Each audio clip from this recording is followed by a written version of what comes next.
واقعہ کربلا تاریخ کا دردناک واقعہ ہے۔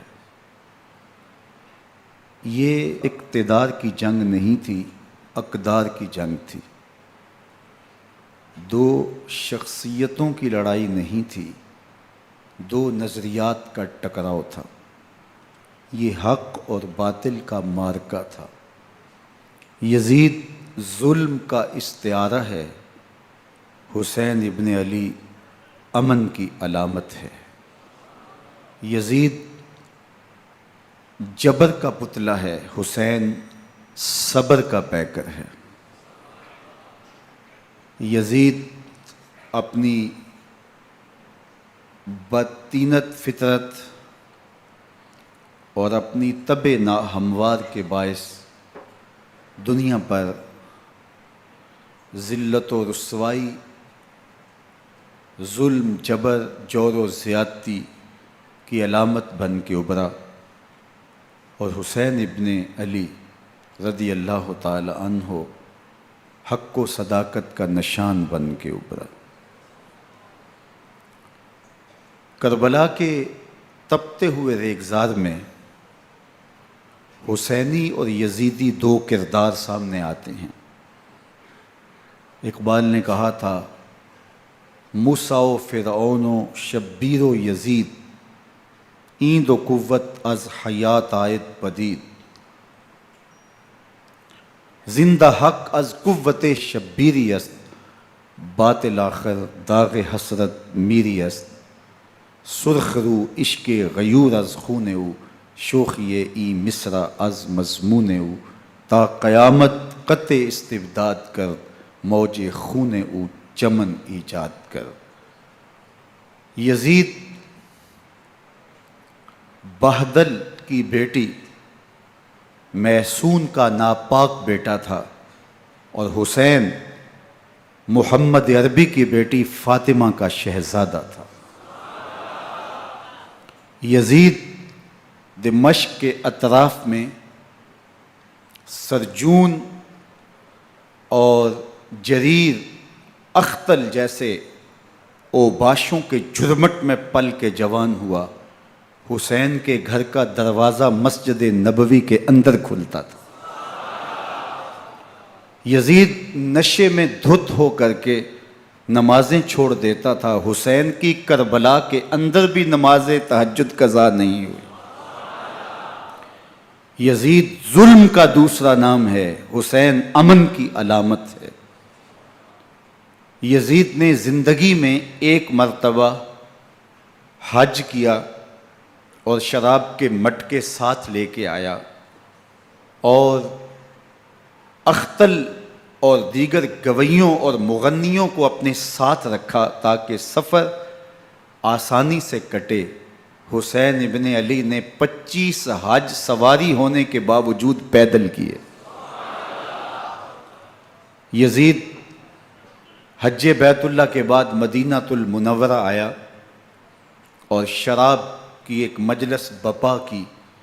حضرت امام حسین رضی اللہ تعالی عنہ جب وہاں پہنچے تو شراب کی پھیلی ہوئی بدبو کو محسوس کرتے ہوئے فرمایا، یہ بو کیسی ہے؟ تو نشے میں دھت یزید بولا، یہ شام میں بنتی ہے، اور ایک جام منگوایا اور اس کو پیتے ہوئے دوسرا جام حضرت امام حسین رضی اللہ تعالی عنہ کی طرف بڑھاتے ہوئے کہا، ابا عبداللہ لیجئے۔ تو حضرت امام حسین رضی اللہ تعالی عنہ نے فرمایا، میں اس کی طرف دیکھتا بھی نہیں ہوں، اور پھر وہ عشقی اشعار پڑھنے لگا۔ جب یزید کی شراب نوشی کا منظر امام حسین رضی اللہ تعالی عنہ اپنی آنکھوں سے دیکھ چکے تھے تو مجھے بتاؤ، یزید کے ہاتھ پہ امام حسین کا پاک ہاتھ کیسے آتا؟ حضرت امام حسین رضی اللہ تعالی عنہ جس ماحول میں پلے تھے، جس ماحول میں پرورش پائی تھی، جس ماحول میں رہے تھے، وہ پاکیزہ اور تقدس مآب ماحول تھا۔ اور یزید کبھی اطراف دمشق میں، کبھی غوطہ میں، کبھی الخضرہ محل میں، اور کبھی کہاں داد عیش دیتا رہا اور لہو و لعب کے اندر مصروف رہا، اور اس کی زندگی ان چیزوں سے عبارت تھی۔ وہ محرمات کو حلال قرار دیتا، شراب نوشی اس کی ہڈیوں میں رچی ہوئی تھی، اور شریعت بیضا کا مذاق اڑایا کرتا۔ اور حسین ابن علی رضی اللہ تعالی عنہ کی دوستیاں جن لوگوں سے تھی وہ عبداللہ ابن عباس تھے، عبداللہ ابن عمر تھے، حضرت عبد الرحمن بن ابو بکر رضی اللہ تعالی عنہ تھے۔ یزید تو جوا کھیلتا رہا، یزید تو قمار بازی کرتا رہا، یزید تو شراب نوشی کرتا رہا، اور حسین ابن علی مسجد نبوی کے ممبر میں حضور کے پہلوؤں میں بیٹھتے رہے۔ زمانے نے وہ منظر دیکھا کہ سرخ رنگ کے جوڑے پہنے ہوئے حسنین کریمین حجرہ فاطمہ سے نکلتے ہیں، کم عمری کی وجہ سے کبھی گرتے ہیں کبھی سنبھلتے ہیں، اور آقا کریم خطبہ ارشاد کر رہے ہیں، خطبہ چھوڑ کے حضور نے شہزادوں کو اٹھا لیا۔ وہ منظر بھی زمانے نے دیکھا۔ حضرت عبداللہ بن شداد کہتے ہیں کہ حضور سجدے میں تھے اور سجدہ اتنا طویل ہو گیا، ہمیں لگا یا تو وحی کا نزول ہو رہا ہے یا پھر اللہ کا حکم آ گیا اور اللہ کے محبوب کی روح قبض کر لی گئی۔ لیکن میں نے جب نظریں اٹھا کے ننکیوں سے دیکھا تو کیا منظر تھا کہ حسین ابن علی حضور کی پشت پہ بیٹھے ہوئے اور میرے آقا سجدے کو طول دے رہے ہیں۔ اللہ اکبر! حسین کے لیے پیغمبر کے سجدوں کو طول دیا جا رہا ہے۔ حسین ابن علی کبھی ممبر پہ حضور کی اطراف میں بیٹھتے ہیں، وہ منظر بھی دنیا نے دیکھا کہ حضور کے مبارک کندھوں پر حسین ابن علی بیٹھے ہیں اور حضور کی زلفوں کو پکڑا ہوا ہے۔ تو حضرت عمر رضی اللہ تعالیٰ عنہ دیکھ کے کہتے ہیں واہ واہ کیسی سواری میسر آئی حسین ابن علی کو۔ تو میرے آقا مسکرا کے کہتے ہیں عمر سواری دیکھتے ہو سوار بھی تو دیکھو۔ اللہ اکبر! حضرت اسامہ بن زید بن حارثہ رضی اللہ تعالیٰ عنہ فرماتے ہیں رات کا ایک پہر گزر گیا اور مجھے حضور سے کوئی کام تھا، میں آقا کریم کی خدمت میں حاضر ہوا، در دولت پہ دستک دی، حضور تشریف لائے تو چادر اوڑی تھی، بکل کی ہوئی تھی میرے حضور نے، تو میں نے اپنی حاجت کہی تو حضور نے میری حاجت پوری کر دی۔ لیکن ایک منظر میں نے دیکھا کہ حضور نے جو چادر کی بکل فرمائی تھی اس کے اطراف میں پہلوؤں میں ابھار تھے جس طرح اندر کوئی ہو۔ مجھ سے نہ رہا گیا، میں نے پوچھ لیا، میں نے کہا بندہ نواز چادر کے اندر کیا ہے؟ فکاشفہ، تو حضور نے چادر کو کھول دیا، فائز الحسن والحسین علی ورکہ، تو کہتے ہیں میں نے اپنی آنکھوں سے دیکھا ایک پہلو سے امام حسین لپٹے ہوئے تھے، ایک پہلو سے امام حسن لپٹے ہوئے تھے۔ فرمایا یہ میرے بیٹے ہیں، یہ میری بیٹی کے بیٹے ہیں، اے اللہ میں ان سے پیار کرتا ہوں، تو بھی ان سے پیار کر، جو ان سے پیار کرے اس سے بھی پیار کر۔ ان کی محبت کا درس دیا، ان کے پیار کا سبق پڑھایا، کہا ان سے پیار کرنے والا میرے سے پیار کرنے والا ہے، ان سے بغض رکھنے والا میرے سے بغض رکھنے والا ہے۔ ان کی تکلیف حضور کو بے چین کر دیتی تھی۔ حضرت سیدہ فاطمہ الزہرا رضی اللہ تعالی عنہ کے گھر کے قریب سے گزرے تو حضرت امام حسین کے رونے کی آواز آ رہی تھی، تو آقا کریم علیہ السلام نے فرمایا کہ فاطمہ حسین کو چپ کرواؤ، الا تعلمی ان بقاءہ یوزینی، تو جانتی نہیں حسین کا رونا مجھے دکھ دیتا ہے۔ حسین ابن علی کو حضور رونے نہیں دیتے تھے، ان کو دکھی نہیں ہونے دیتے تھے، کیونکہ رسول اللہ صلی اللہ علیہ وسلم جانتے تھے کہ یہ کتنے دکھ سہے گا، کتنی تکلیفوں سے گزرے گا اور کتنے مصائب سہے گا۔ زمانے نے وہ گھڑیاں بھی دیکھیں کہ حضرت حذیفہ بن یمان رضی اللہ تعالیٰ عنہ فرماتے ہیں کہ میں حضور کی خدمت میں نماز مغرب کی ادائیگی کے لیے حاضر ہوا، اور میں نے یہ اجازت خاص طور پہ اپنی ماں سے اس شرط پہ لی تھی کہ امی آپ مجھے اجازت دیں، میں حضور کی خدمت میں حاضر ہوتا ہوں، مغرب کی نماز بھی ادا کروں گا اور پھر حضور سے عرض کروں گا حضور میرے لیے اور میری ماں کے لیے بخشش کی دعا کر دیجئے۔ ماں نے اس شرط پہ اجازت دے دی اور میں حضور کی خدمت میں آ گیا، نماز مغرب ادا کی، سلام پھرا تو میرے دل میں آرزو تھی میں حضور سے عرض کروں حضور میرے لیے اور میری ماں کے لیے مغفرت کی بخشش کی دعا کر دیں، لیکن حضور عبادات میں ذکر میں نوافل میں ایسے مشغول ہوئے کہ میں آرزو رکھنے کے باوجود بھی عرض نہ کر سکا۔ خیر نماز عشاء کا وقت ہوا، اذان پکاری گئی، حضور مصلی پہ آئے، نماز پڑھی، سلام پھرا، تو میرے دل میں پھر خیال آیا کہ ماں سے ایک نماز کی چھٹی لی تھی، نمازیں بھی 2 ہو گئیں، ماں نے جاتے ہی پوچھنا ہے حضور سے میرے لیے اور اپنے لیے مغفرت کی، بخشش کی دعا کروائی تھی، تو کیا جواب دوں گا؟ اور حضور اٹھے اور کاشانہ اقدس کی طرف چل دیے۔ اب میرے دل میں یہ خیال رہ کے آ رہا تھا کہ ماں کو کیا جواب دوں گا، میں تو حضور سے بخشش و مغفرت کی دعا کروا ہی نہیں سکا۔ جب حضور چل پڑے تو غیر ارادی طور پہ میں بھی حضور کے پیچھے چل پڑا۔ چلنے میں تھوڑی سی رفتار تیز ہو گئی، جس سے قدموں کی آہٹ پیدا ہوئی، تو جب آواز پیدا ہوئی تو حضور نے رخ پھیرے بغیر فرمایا من ھذا، میرے پیچھے پیچھے کون آ رہا ہے؟ پھر خود ہی کہا حذیفہ تو نہیں؟ تو میرا دل دھڑک رہا تھا، قلت نعم، میں نے کہا جی حضور میں حذیفہ ہوں۔ فرمایا ما حاجتک غفر اللہ لک ولامک، کیا کام ہے؟ اللہ تجھے بھی بخش دے، تیری ماں کو بھی بخش دے۔ اب جو کام تھا وہ جنبش لب سے پہلے ہی ہو گیا، یہاں تو لفظوں کا سہارا بھی نہیں لینا پڑتا، وہ بند لبوں کی بولیاں بھی سنتے ہیں۔ اقبال بولا ہے فروغت صبح آثار و دہور، چشم تو بی نندائے ما فی الصدور، تیری نظر تو سینوں کے چھپے راز بھی دیکھتی ہے۔ تو کہا ما حاجتوں کا غفر اللہ لک ولامک، اللہ تجھے بخش دے، تیری ماں کی بھی مغفرت کر دے، کیا کام ہے؟ اب جو کام تھا وہ تو ہو گیا۔ تو میرے حضور نے ارشاد فرمایا حذیفہ سنو، ابھی ایک فرشتہ آیا ہے جو اس سے قبل دھرتی پر پہلے کبھی نہیں آیا، آج پہلی مرتبہ اللہ سے اجازت لے کے 2 کام کرنے آیا ہے۔ ایک تو مجھے سلام کرنے آیا ہے، اور دوسرا خوشخبری دینے آیا ہے کہ آپ کی بیٹی فاطمہ جنتی عورتوں کی سردار ہے، اور حسن اور حسین جنتی جوانوں کے سردار۔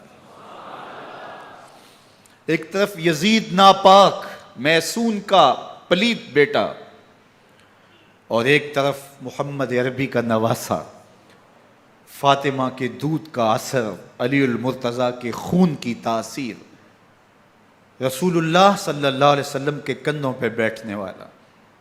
ایک دن حضور نے امام حسین رضی اللہ تعالیٰ عنہ کے ہاتھ پکڑ لیے اور ان کے پاؤں اپنے پاؤں پہ رکھے، اور پھر فرمایا بیٹے آگے بڑھو، اور ان کے پاؤں حضور کی پنڈلیوں پہ آئے۔ پھر کہا بیٹے اور آگے بڑھو، حتیٰ کہ ان کے پاؤں حضور کی رانوں پہ آئے۔ پھر فرمایا بیٹا اور آگے بڑھو، تو ان کے پاؤں حضور کے مبارک بطن اقدس پہ آئے۔ پھر بازوؤں کو کھینچ کے اپنے قریب کیا اور حسین ابن علی کے منہ میں اپنی زبان رکھ دی، اور وہ اس طرح چوس رہے تھے جس طرح کھجور چوسی جاتی ہے۔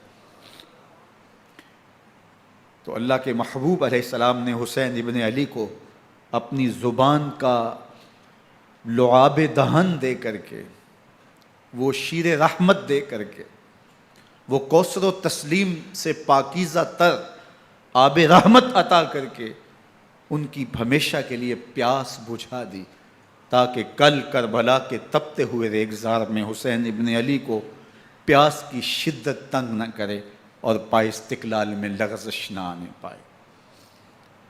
ان نازوں سے پالے ہوئے حسین کو، ان محبتوں سے پالے ہوئے حسین ابن علی کو امتحان بھی اتنے بڑے درپیش تھے۔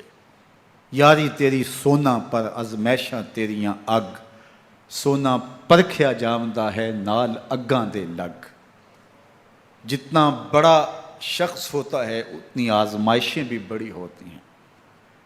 پیغمبر رحمت کی آغوش میں کھیلنے والا، حجرہ فاطمہ کا جانشین، مصلی رسول کا وارث، منبر رسول صلی اللہ علیہ وآلہ وسلم پر حضور کے مبارک پہلو اور گود میں بیٹھنے والا حسین، حضور کی زبان چوسنے والا حسین، حضور کے کندھوں پہ سواری کرنے والا حسین، آقا کریم علیہ الصلوۃ والسلام کے مبارک سجدے کی حالت کے اندر حضور کی پشت پہ کھیلنے والا حسین، جس حسین کا دروازہ مسجد نبوی کے اندر کھلتا تھا اور یزید کی کرتوتوں کے چشم دید گواہ تھے۔ یزید جب تخت نشین ہوتا ہے تو اسے یہ فکر ہوتی ہے کہ امام حسین، عبداللہ بن زبیر، عبداللہ بن عمر، عبداللہ ابن عباس یہ میری بیعت کریں. اور وہ ولید بن عقبہ کو لکھتا ہے کہ ہر صورت میں ان کی بیعت لو، اور اگر بیعت نہ دیں تو سختی کرو. حضرت امام حسین رضی اللہ تعالی عنہ کو بلاوا آتا ہے کہ آپ کو دارالامارت میں گورنر ہاؤس میں بلایا جا رہا ہے. ولید بن عقبہ کا پیغام آپ کو پہنچتا ہے. آپ اس وقت فرماتے ہیں کہ اس وقت جو پیغام پہنچا ہے وہ کسی خطرے سے خالی نہیں ہے. تو کچھ سواروں کو ساتھ لیا، کہا تم دارالامارت کے باہر کھڑے رہنا، اگر میری آواز بلند ہوئی تو اندر آ جانا، ورنہ تم انتظار کرنا. آپ اندر گئے. ولید بن عقبہ نے مروان کو بھی بلایا تھا. مروان بن حکم یہ گورنر مدینہ ولید سے پہلے رہ چکا ہے، تو اس نے مشورہ دیا کہ سختی کی جائے. خیر ولید بن عقبہ نے کہا کہ یہ خط ہے، حضرت امیر معاویہ کا انتقال ہو گیا اور یزید تخت نشین ہوا ہے، لہٰذا وہ آپ سے بیعت کا مطالبہ کرتا ہے. تو حضرت امام حسین رضی اللہ تعالیٰ عنہ نے فرمایا کہ میرے جیسا شخص یوں چھپ کے بیعت نہیں کر سکتا. اور آپ واپس پلٹے. مروان بن حکم نے ولید بن عقبہ کو کہا کہ یہ موقع ہے جانے نہ دیا جائے، اگر یہ نکل گئے تو دوبارہ تم قابو نہیں پا سکو گے، اور انہیں یہیں قتل کر دیا جائے. حضرت امام حسین رضی اللہ تعالیٰ عنہ نے یہ بات سن لی. کہتے ہیں حضرت امام حسین انہی قدموں کے بل واپس پلٹے اور مروان بن حکم سے مخاطب ہو کے کہا، مروان کیا بول رہا ہے؟ وہ خاموش ہو گیا. فرمایا تو جانتا نہیں ہم کون ہیں؟ آنا حسین ابن علی ابن ابی طالب، میں حسین ہوں، میں علی کا بیٹا ہوں. ہمارے گھر میں قرآن اترتا رہا ہے، وحی کا نزول ہوتا رہا ہے، اور یزید فاسق ہے، فاجر ہے، مسلمانوں کا قاتل ہے اور شرابی ہے. میں ڈنکے کی چوٹ پہ یزید کی بیعت سے انکار کرتا ہوں. بس حیدری کچھار سے محمدی شیر نکل آیا ہے. اب اوسان خطا ہو گئے، راستہ چھوڑ دیا، واپس آئے. سیدہ زینب سے ملے. کہا مدینے کو چھوڑنا پڑے گا. کہا بھیا کیا ہوا؟ کہا یزید بیعت لینے پہ مصر ہے اور میں کسی صورت بھی بیعت نہیں کروں گا. رسول اللہ کا مدینہ ہمارے خون سے لالہ زار بنے گا. میں نہیں چاہتا کہ حضور کے شہر نور کی حرمت پامال ہو. دوستو وہ کیسا منظر ہوگا جب حسین ابن علی نے آخری حاضری حضور کے روضے پہ دی ہوگی. حاجی یا معتمر 10 دن کے لیے، 8 دن کے لیے، 20 دن کے لیے مدینہ المنورہ عارضی سکونت اختیار کرتا ہے، اور حضور کے روضہ انور سے، اس شہر نور سے، ان گلیوں سے، ان بام و در سے ایسا مانوس ہو جاتا ہے کہ جب واپس پلٹ رہا ہوتا ہے ان دعاؤں کے ساتھ کہ دوبارہ آنا بھی نصیب ہو، اور اسے لگتا ہے کہ میں دوبارہ بھی بلایا جاؤں گا، لیکن اس کے باوجود شہر حبیب چھوڑنا قیامت سے کم نہیں ہوتا. اعظم چشتی مرحوم آخری بار جب حضور کے روضہ انور پہ گئے تو بیمار تھے، ویل چیئر پہ تھے. باب بقی سے باہر نکلے تو خادم سے کہا کہ میری ویل چیئر پیچھے سے کھینچو تاکہ میرا رخ روضہ انور کی طرف رہے. اور وہ پیچھے سے کھینچتا چلا جا رہا ہے، اور جب باب مکہ سے پیچھے جنت البقیع کے قریب سے گنبد خضرا نگاہوں سے اوجل ہونے لگا تو اعظم چشتی مرحوم نے کہا، جان بدن سے نکلتی ہے اعظم، جان بدن سے نکلتی ہے اعظم، کوئی آسان ہے مدینے سے جدا ہونا، کوئی آسان ہے مدینے سے جدا ہونا. یہ اس شخص کی کہانی ہے جو 10 دن، 5 دن، مہینہ، 2 ماہ وہاں رہتا ہے، اور پھر اس شہر کو چھوڑ کے آنا اس کے لیے آسان نہیں ہوتا. اور مجھے بتاؤ کہ حسین جو پیدا مدینے میں ہوا، جس کے گھر کا دروازہ مسجد نبوی کے اندر کھلتا تھا، جو مسجد نبوی کے اندر پرورش پا کے جوان ہوتا ہے اور مدینے کی گلیوں میں کھیلتا رہا، اس حسین ابن علی کے لیے مدینہ چھوڑنا، اور پھر وہ اس بات کا علم اور شعور رکھتے تھے کہ یہ آخری بار حضور کے در پہ حاضری ہے، دوبارہ اس شہر نور میں نہیں آ سکوں گا، تو کیا قیامت ہوگی اور کیا منظر ہوگا۔ محمد بن حنفیہ کے علاوہ خاندان نبوت کے جتنے لوگ تھے ان سب نے شہر مدینہ کو الوداع کہا، اور رات کے موقع میں مدینہ المنورہ کو، مسجد نبوی کو چھوڑ کر کے مکہ کی جانب عازم سفر ہوئے۔ 3 شعبان المعظم کو مکہ المکرمہ پہنچتے ہیں، ادھر کوفیوں کے خطوط آنے شروع ہو جاتے ہیں۔ حضرت امام حسین رضی اللہ تعالیٰ عنہ مسلم بن عقیل رضی اللہ تعالیٰ عنہ کو صورتحال معلوم کرنے کے لیے بھیج دیتے ہیں۔ 40,000 کوفی آپ کے ہاتھ پہ بیعت کر لیتے ہیں۔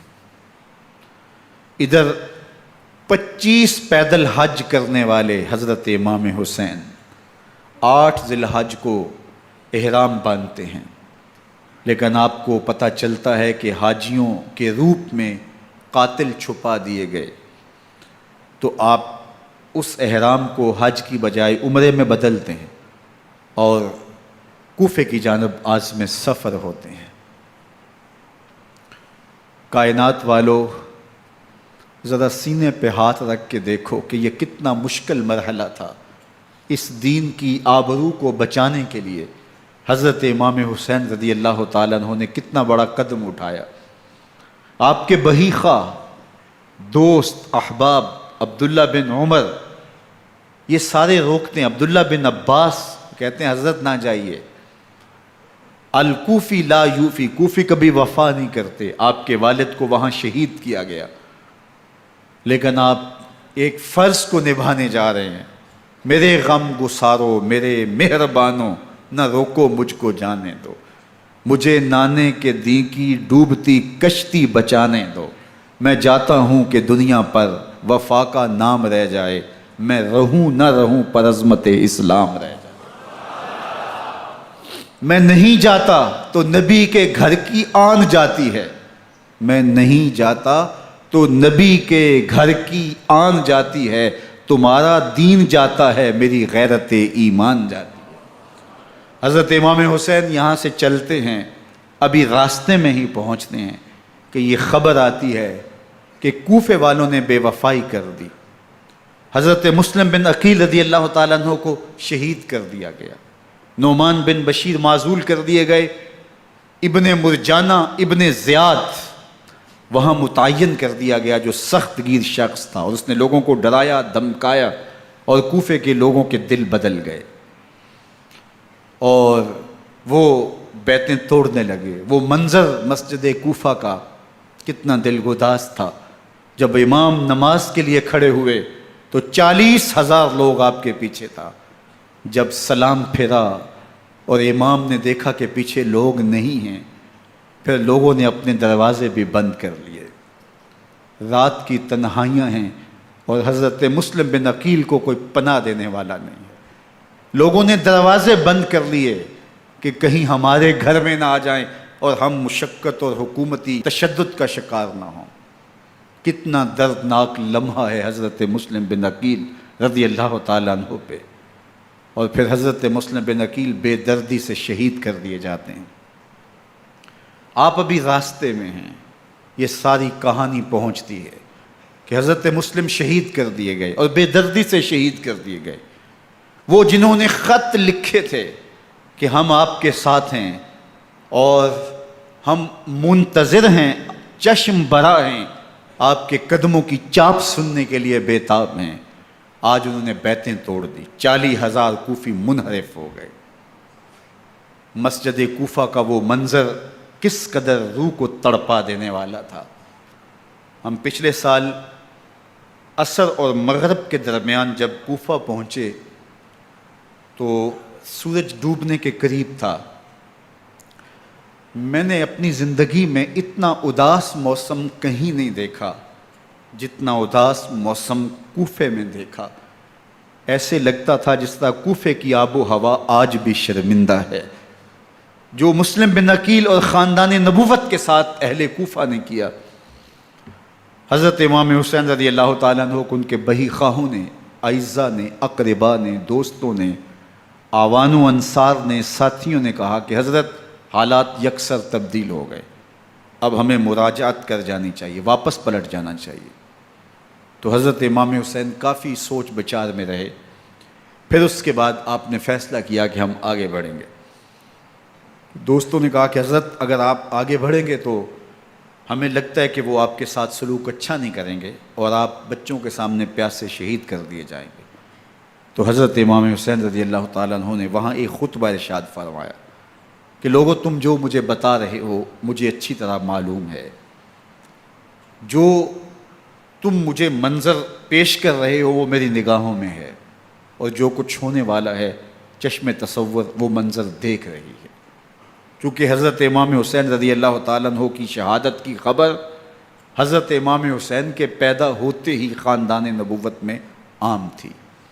حضور علیہ الصلوۃ والسلام کو یہ بات جبریل امین نے آ کے بتائی تھی جب حسین ابن علی کے ساتھ حضور محبت کا اظہار کر رہے تھے، تو یہ جبریل امین نے آ کے کہا تھا حضور آپ کا یہ بیٹا عرض طف میں شہید کر دیا جائے گا، اور کربلا کی مٹی لا کے حضور کو دی اور ام سلمہ کو حضور نے عطا کر دی۔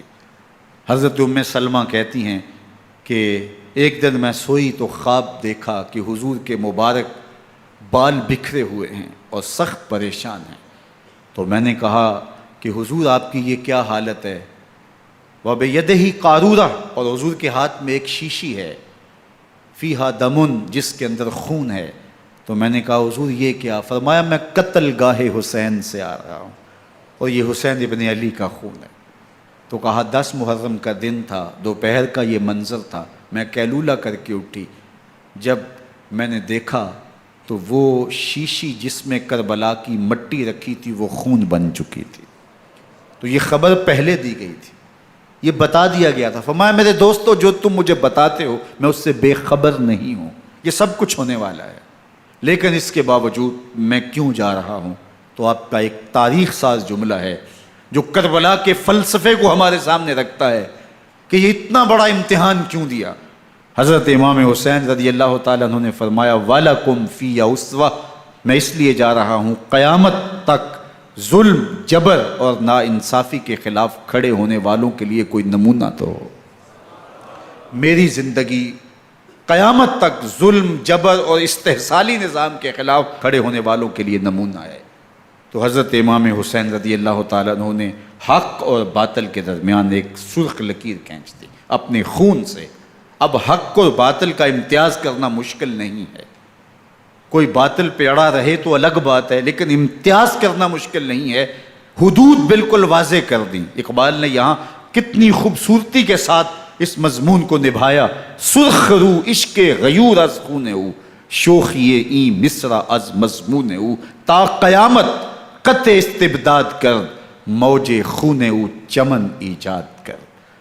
ایک جہاں آباد کر دیا، حق اور باطل کی راہیں اجال دی۔ اب لوگوں کو یزید کا چہرہ پہچاننے میں دیر نہیں لگتی، وقت کے ہر یزید کا چہرہ آسانی سے پہچانا جا سکتا ہے۔ یہ معرفت زمانے کو کروائی کس نے؟ حسین ابن علی نے کروائی رضی اللہ تعالی عنہ۔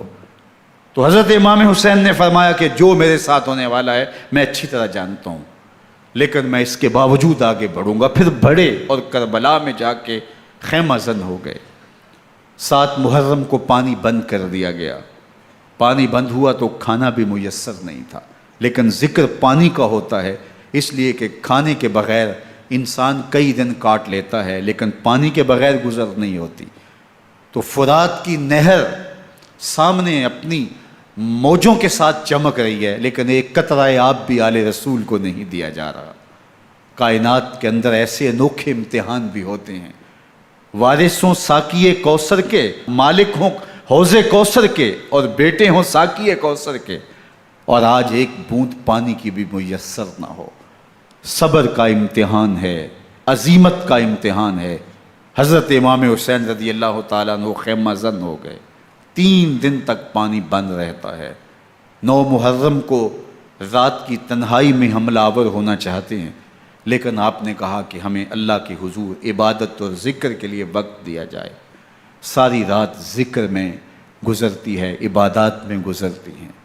رات کے اندھیرے میں آپ چراغ بجھا دیتے ہیں۔ آوان و انصار کو کہتے ہیں کہ ان کی دشمنی میرے ساتھ ہے، انہیں میرا خون چاہیے، اگر تم رات کی تاریکی میں نکل جاؤ تو میں تم سے کوئی مواخذہ نہیں کروں گا، اور یہ بھی تمہارا پیچھا نہیں کریں گے، اس لیے کہ ان کا مطلوب تم نہیں ہو، ان کا مطلوب میں ہوں۔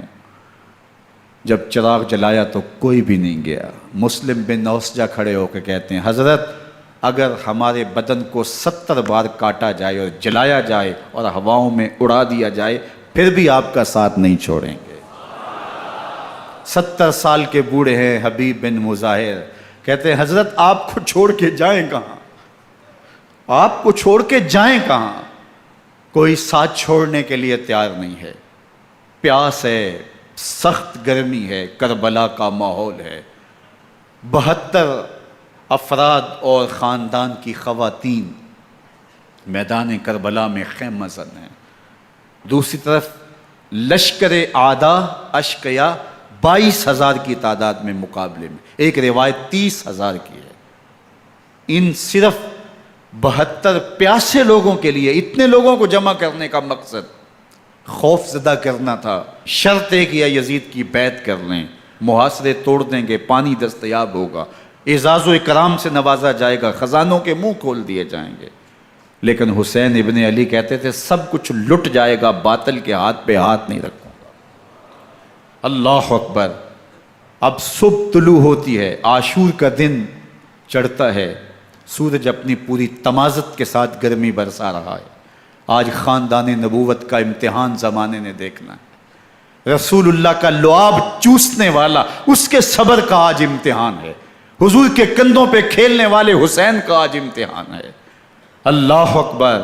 حسین ابن علی تمام حجت کرتے ہیں میں نے تمہارا کچھ نہیں بگاڑا، میں نے کسی کا خون نہیں کیا، میں نے کوئی زیادتی نہیں کی، تم کیوں میرے قتل کے در پہ ہو؟ تم جانتے نہیں میں کون ہوں؟ میں تمہارے نبی کا نواسا ہوں، رسول اللہ صلی اللہ علیہ وآلہ وسلم کے کندھوں پہ کھیلتا رہا ہوں، حضور کا لعاب چوستا رہا ہوں، اور میں بوسہ گاہ رسول صلی اللہ علیہ وآلہ وسلم ہوں۔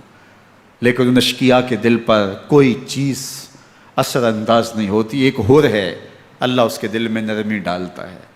پہلے تو امام حسین کو گھیر کے لے کر کے آتا ہے، لیکن بعد میں وہ قافلہ یزید سے قافلہ حسین کی طرف آ جاتا ہے۔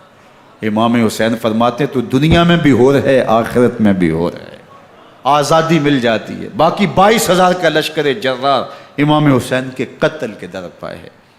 پھر تاریخ نے خاندان نبوت کا وہ انوکھا امتحان دیکھا۔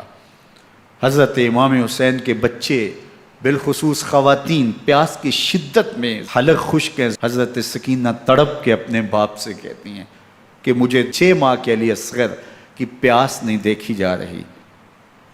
بچے کو ہاتھوں پہ اٹھاتے ہیں اور نہر فرات کے کنارے پہنچ کے فرماتے ہیں اشقیاء سے مخاطب ہو کے تمہارا معاملہ میرے ساتھ ہے، اس 6 ماہ کے بچے نے تمہارا کچھ نہیں بگاڑا، اور چلو بھر کے اس کا حلق سیراب کرنا چاہتے ہیں۔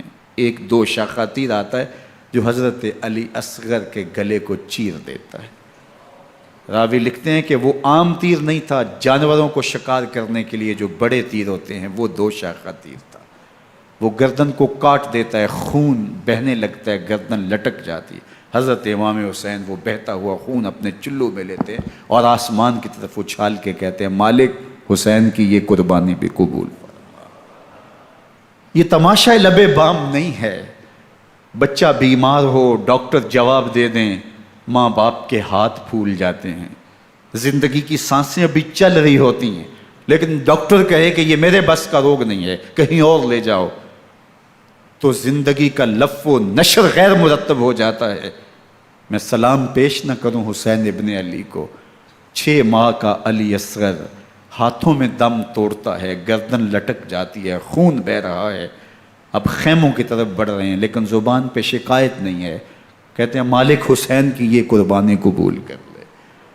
اب خیموں کی طرف آنا، شہر بانوں ام رباب سیدہ زینب حضرت سکینہ سلام اللہ علیہا کا سامنا کوئی آسان کام نہیں تھا، لیکن حسین ابن علی آتے ہیں، شہزادے کو یہاں خیموں کے قریب رکھ کے کہتے ہیں کہ یہ حوض کوثر سے سیراب ہو گیا ہے۔ اللہ اکبر، کوہرام مچ جاتا ہے خیموں کے اندر، کیا منظر ہوگا اور ان کو کن الفاظ کے پیرائے میں ڈھال کر کے ان کیفیات کو بیان کیا جا سکتا ہے جو اہل بیت کے خیموں کے اندر علی اصغر کی شہادت کے بعد کا منظر رقم ہو رہا ہوگا۔ اللہ اکبر، ادھر اشکیا آوازیں دے رہے ہیں، مبارزت کے لیے پکار رہے ہیں۔ زمانے نے پھر وہ منظر بھی دیکھا کہ جوان بیٹے کو 18 سال کی کمائی حضرت امام حسین میدان عمل میں بھیج رہے ہیں۔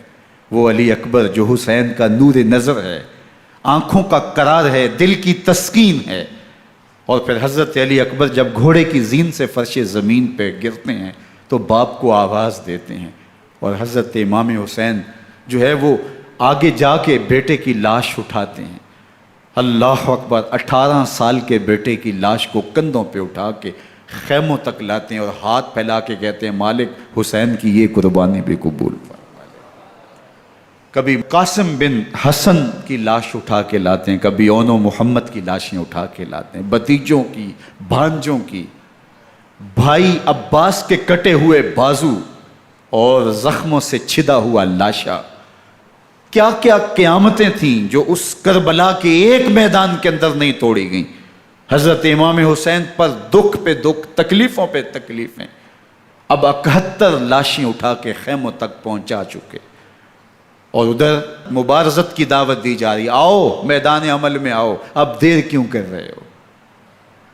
رسول اللہ کا حرم، رسول اللہ کی شہزادیاں جو نازوں میں پلی تھیں، وہ کلیاں جو شبنم کا بوجھ بھی گوارا نہیں کر سکتی تھی، آج مصیبتوں کے پہاڑ ٹوٹ گئے۔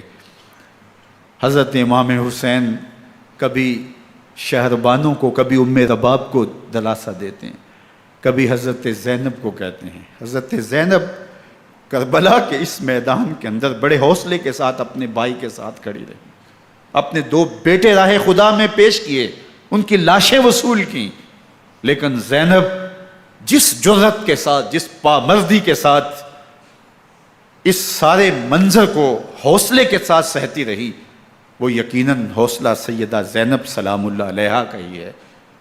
لیکن یہ وہ منظر تھا کہ زینب کا دل بھی ڈول گیا جب حسین ابن علی گھوڑے پہ بیٹھنے لگے اور ان کو گھوڑے میں بٹھانے والا کوئی نہیں تھا، اور جو بھی سوار جاتا پھر واپس اس کی لاش ہی آتی اور حسین ابن علی لے کے آتے۔ آج حسین ابن علی جا رہے ہیں، زندگی کا سارا سرمایہ لٹ رہا ہے، حضرت زینب سلام اللہ علیہا سنبھل نہیں رہی۔ حضرت امام رضی اللہ تعالیٰ عنہ اٹھے اور آپ نے حضرت زینب کو صبر کی تلقین کی اور کہا کہ صبر ہی بہترین ذریعہ ہے اور اللہ کی قربت کا ایک بہترین سبب ہے، اور ان کو صبر کی تلقین کرتے ہوئے فرمایا کہ میرے بعد تم نے اس ذمہ داری کو سنبھالنا ہے اور ان مخدرات اسلام کی، ان شہزادیوں کے پردے کی تم نے حفاظت کرنی ہے۔ اور پھر گھوڑے کی زین کس کے امام حسین لشکر اشکیا کی طرف بڑھتے ہیں۔ اب خیموں سے سسکیوں کی آواز آ رہی ہے، ان کا سردار، ان کا تاجدار آج سب کو چھوڑ کے کربلا کے میدان کی طرف بڑھ رہا ہے۔ جرم کیا کیا، قصور کیا کیا، اس نے کیا زیادتی کی کہ آج نیزوں اور انیوں کے مقابلے میں 22,000 کا لشکر حضرت امام حسین پہ ٹوٹ پڑتا ہے۔ آپ پھر اتمام حجت کرتے ہیں، میں نے کسی کو قتل نہیں کیا، خون ناحق نہیں بہایا، میرے خون کے درپے کیوں ہو، اپنی آخرت کیوں برباد کرتے ہو، تم جانتے نہیں میں کون ہوں، میں تمہارے نبی کا نواسا ہوں۔ لیکن ابن زیاد کہتا ہے مقابلے میں آؤ۔ پھر حضرت امام حسین رضی اللہ تعالیٰ عنہ مقابلے میں آتے ہیں، اور جب گھوڑے کو ایڑ لگا کے دشمن اشقیاء پہ ٹوٹتے ہیں تو پھر ایسا منظر ہوتا ہے کہ وہ بھیڑ بکریوں کی طرح آگے بھاگتے ہیں۔ 71 زخم کلیجے پہ لیے شجاعت کا یہ پیکر جب میدان میں آتا ہے، آواز آتی، یہ کون ذی وقار ہے، بلا کا شاہ سوار ہے، لباس ہے پھٹا ہوا غبار سے اٹا ہوا، تمام جسم نازنی چدا ہوا کٹا ہوا، یہ نبی کا نور عین ہے، یہ بالیقین حسین ہے، یہ حسین ابن علی ہیں رضی اللہ تعالیٰ عنہ۔ پھر چاند بادلوں میں گھر جاتا ہے، شامی ہنڈے تیر برساتے ہیں، تلواروں سے آپ کے بدن پر ضربیں لگاتے ہیں اور نیزوں سے آپ کے بدن کو پرو دیتے ہیں۔ جب آپ کا پیراہن بعد میں اتارا گیا تو آپ کے پیراہن میں 122 سوراخ تیروں کے تھے، 33 زخم تلواروں کے اور 34 گھاؤ نیزوں کے تھے۔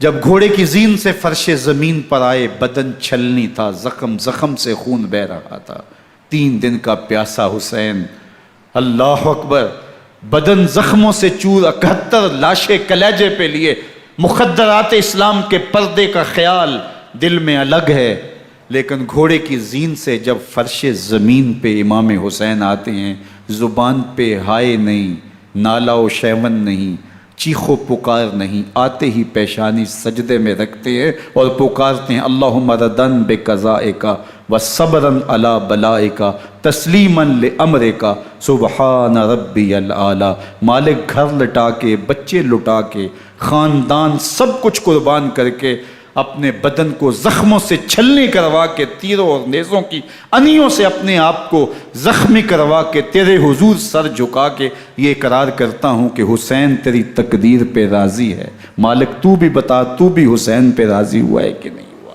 آواز آ رہی ہے، اس پیاسے پر علی شیر خدا کو ناز ہے، اس نواسے پر محمد مصطفیٰ کو ناز ہے، اوروں نے بھی سجدے کیے پر اس کا عجب انداز ہے، اس نے وہ سجدہ کیا جس پر خدا کو ناز۔ حسین ابن علی رضی اللہ تعالیٰ عنہ کا سر انور دستے قاتل نے تب کاٹا جب وہ سجدے میں جھکا ہوا تھا۔ یزید نے کہا میں بیعت لوں گا، امام حسین نے کہا کبھی بھی نہیں دوں گا، یہ سر کٹ سکتا ہے جھک نہیں سکتا۔ سر کاٹ کے نیزے کی نوک پہ چڑھا دیا گیا اور یہ اس بات کا اعلان تھا کہ ہم جیت گئے اور حسینی ہار گئے، اور لشکر یزید میں غوغا مچ گیا، نقارے بجنے لگے کہ ہم جیت گئے، دیکھو امام حسین شہید کر دیے گئے، اور سر کاٹ کے نیزے کی نوک پہ چڑھایا گیا۔ لیکن لشکر یزید سے ہی آواز آئی یہ کیسا سر ہے جو کٹ کے بھی سر بلندی ہے، کٹ گیا ہے پھر بھی اونچا ہے، اللہ اکبر، یہ سر سجدے میں کٹا ہے، رب کے حضور عبادت کی حالت میں کٹا ہے، حسین آج بھی سجدے میں ہے، اللہ اکبر، حسین آج بھی سجدے میں ہے، بلکہ کٹے ہوئے سر کا رخ زمین کی جانب تھا اور کٹی گردن آسمان کی طرف، یوں نیزے پہ پرویا گیا، اللہ اکبر۔ ایک شاعر نے نقشہ کھینچا، بآنکھ سر نیزے پہ اور سوئے زمیں ہے روح، یعنی سجدہ ثانی کی ہے آرزو۔ رکعت کے 2 سجدے ہوتے ہیں، ابھی ایک سجدہ ہوا تھا کہ دست قاتل نے سر کاٹ دیا، کہا حسین کی پیشانی میں دوسرے سجدے کی تمنا مچل رہی ہے۔ یہ تھا حسین ابن علی کا سجدہ، ساری زندگی رب کے حضور سجدہ قضا نہیں ہونے دیا۔ آج پانی نہیں ہے، اللہ اکبر، آج تیمم کر لیتے ہیں، آج اپنے خون کو اوڑھ کر کے حسین نے اپنی پیشانی اپنے مالک کے حضور جھکا کر کے عظیمت کی وہ انوکھی داستان رقم کر دی کہ صدیاں گزرنے کے باوجود بھی ان کی یادوں کے چراغ روشن ہیں۔ جب حضرت امام حسین اور دوسرے اعیان و انصار کو شہید کر دیا گیا تو ان کے سر نیزوں کی نوک پہ چڑھا دیے گئے، حضرت امام حسین کا کٹا ہوا سر اور باقی 71 افراد کے کٹے ہوئے سر نیزوں کی نوک پہ، اور 10 سواروں کو ابن سعد نے کہا کہ ان کو رون دو، اور گھوڑوں کی ٹاپوں تلے حضرت امام حسین رضی اللہ تعالیٰ عنہ اور ان کے آوان و انصار کو جو ہے وہ روندا گیا، حتیٰ کہ ان کی استخوان مبارک، ان کی ہڈیاں بھی چور چور ہو گئیں۔ روننے سے قبل ان کا لباس اتار لیا، ان کے کپڑے اتار لیے گئے۔ اللہ اکبر، کیسی دردناک گھڑیاں تھیں۔ یزید کا صرف یہی بد کرداری کا مرحلہ نہیں تھا، اس کربلا کے صحرا کے اندر یزید نے جس طرح امام حسین رضی اللہ تعالیٰ عنہ کو شہید کیا اور حضرت امام حسین کے خاندان کو شہید کیا، جب مدینہ المنورہ پر یزید نے مسلم بن عقبہ کو مقرر کیا، جس کو بزرگوں نے مصرب بن عقبہ کہا ہے، تو اس کو کہا 3 دن تک مدینے کا حرم تمہارے لیے حلال ہوگا، جو چاہو تم کرنا، اور شامی فوجوں کو اجازت ہوگی۔ تو وہاں بھی انہوں نے 10,000 تابعین اور 700 صحابہ کو شہید کیا۔ حضرت ابو سعید خدری رضی اللہ تعالیٰ عنہ گھر سے باہر نکلے، کافی بوڑھے ہو چکے تھے، تو انہوں نے حضرت ابو سعید خدری کو پکڑ لیا، کہا تم کون ہو؟ کہا مجھے ابو سعید خدری کہتے ہیں۔ تو کہا ہاں تمہارا نام سنا ہے، اور داڑھی سے پکڑ کے کھینچا اور کہا کہ ہے تمہارے پاس جو ہمیں دو؟ تو کہا کہ میرے پاس تو کچھ بھی نہیں، میں تو فقیر آدمی ہوں۔ تو ان کے گھر ان کو لے گئے، تو 2 کبوتر رکھے تھے حضرت ابو سعید خدری نے، تو وہ کبوتر لوٹ کے لے گئے۔ اللہ اکبر۔ حضرت ابن سنان رضی اللہ تعالیٰ عنہ کو، جو حضور کے علم بردار تھے فتح مکہ کے دن، ان کو ستو پہلے پلائے اور پھر ان کی گردن کاٹی گئی، اور کہا یہ ہے وہ ستو جو تم زندگی میں آخری بار پیو گے۔ ایک گھر میں داخل ہوئی شامی فوج، تو ایک خاتون کے ابھی ابھی بچہ پیدا ہوا تھا، اور قابلہ نے، دائیا نے، وہ بچہ ماں کی چھاتی پہ لٹایا، اور وہ ماں کا پہلا دودھ پی رہا تھا۔ تو یہ جا کے کہنے لگے نکالو تمہارے پاس جو کچھ ہے۔ تو اس خاتون نے کہا تم جانتے ہو یہ بچہ کون ہے؟ تو انہوں نے کہا ہم نہیں جانتے۔ کہا یہ حضرت ابن ابی کبشہ انماری رضی اللہ تعالیٰ عنہ کا بچہ ہے، اور یہ وہ صحابی ہیں کہ جو بیت الشجرہ کے موقع پہ حضور کے ہاتھ پہ بیعت کرتے ہیں۔ انہوں نے اس چیز کا لحاظ نہ کیا کہ جو کچھ ہے وہ ہمیں دو، ورنہ تیرے بچے کو نہیں چھوڑیں گے۔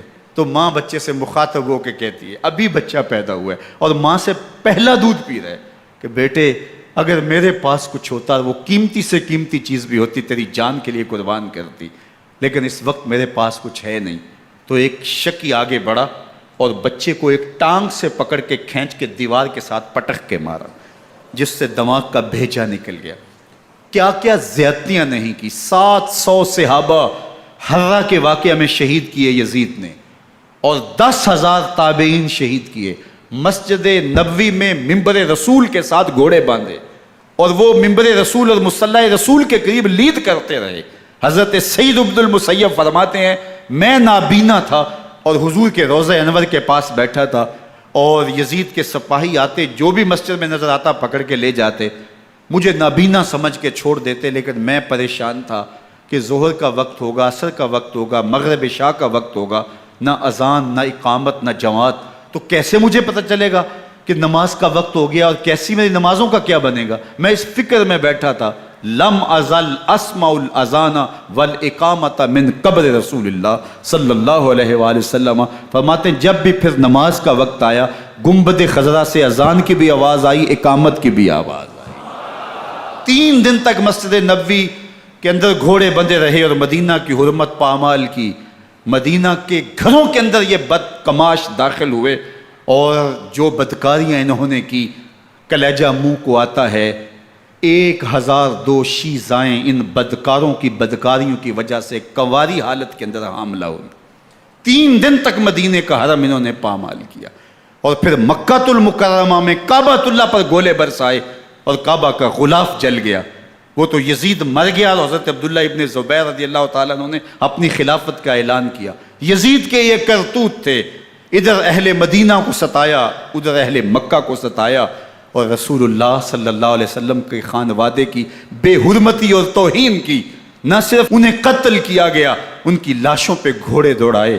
ابن سعد اور شمر جو ہے وہ خیموں میں داخل ہوا، اور مخدرات اسلام کی چادریں چھیننے کی کوشش کی۔ حضرت زینب سلام اللہ علیہ نے مخاطب ہو کے کہا ہمارے چہرے کے رکھوالے چلے گئے ہیں، ظالم تو خیال نہیں کرتا ہم رسول اللہ کی بیٹیاں ہیں۔ حضرت شہربانو، حضرت زین العابدین اور حضرت زینب سلام اللہ علیہ، ان تینوں کو ایک اونٹ پہ باندھا گیا، اور باقی اونٹوں پہ باقی سادات کو، حضور کی شہزادیوں کو باندھا گیا، رسیوں میں جکڑا گیا، اور اونٹوں پہ باندھ کر کے کوفے کی جانب آگے آگے شہیدوں کے سر چل رہے ہیں، اور پیچھے یہ قافلہ چل رہا ہے۔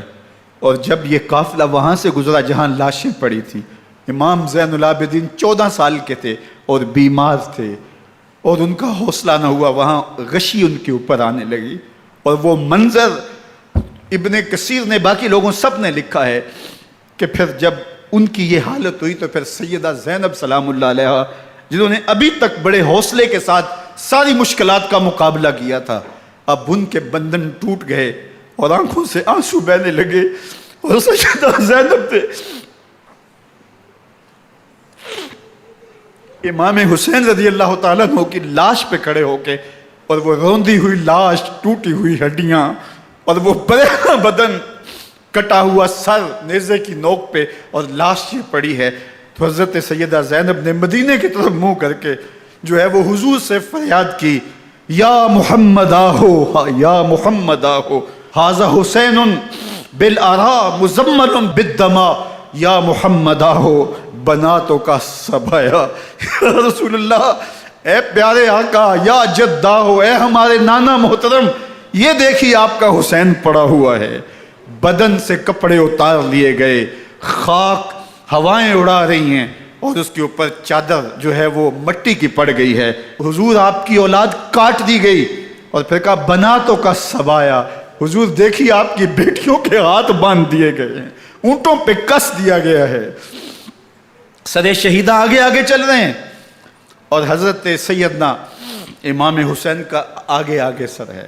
راستے کے اندر ایک جگہ آئی، رات گزری اور ان کو اتارا گیا۔ رات کا موقع تھا، ایک خاتون آئی اور اس نے کوئی کھانا پیش کیا ان کو، اور کہا کہ میں کسی زمانے میں حضرت سیدہ فاطمہ تو زہرا کی نوکری کیا کرتی تھی، ان کی لونڈی تھی، ان کی کنیز تھی، اور آج مجھے پتہ چلا کہ آپ لوگ گزر رہے ہیں، تو میں نے کہا کہ میں اپنی مخدومہ کے خاندان کی خدمت کروں۔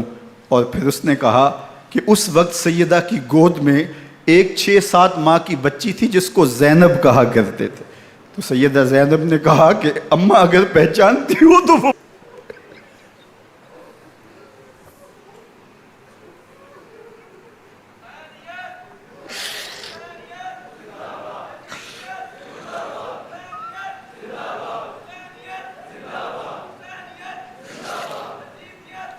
یہ تاراج اور لٹا ہوا کارواں پھر وہاں سے کوفے میں کیسے پہنچا، اور کوفے کے اندر سیدہ زینب سلام اللہ علیہا نے وہ یزید کے دربار میں، ابن زیاد کے دربار میں وہ جرأت آمیز جو باتیں کہیں، اللہ اکبر، زینب کی زبان میں علی کی خطابت بول رہی تھی، اور پھر دشمن اور دوست سارے رونے لگے، اور وہ کیا دل گداز منظر تھے۔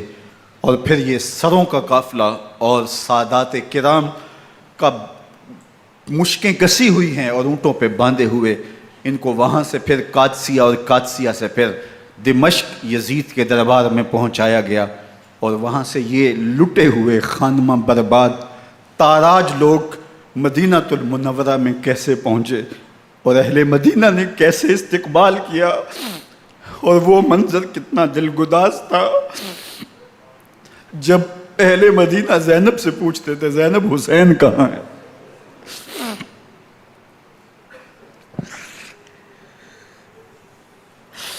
بے مروت بے وفا تیرا بھی کیا افسانہ ہے، جس نے اپنی ہی شمع کو گل کیا تو وہ پروانہ ہے۔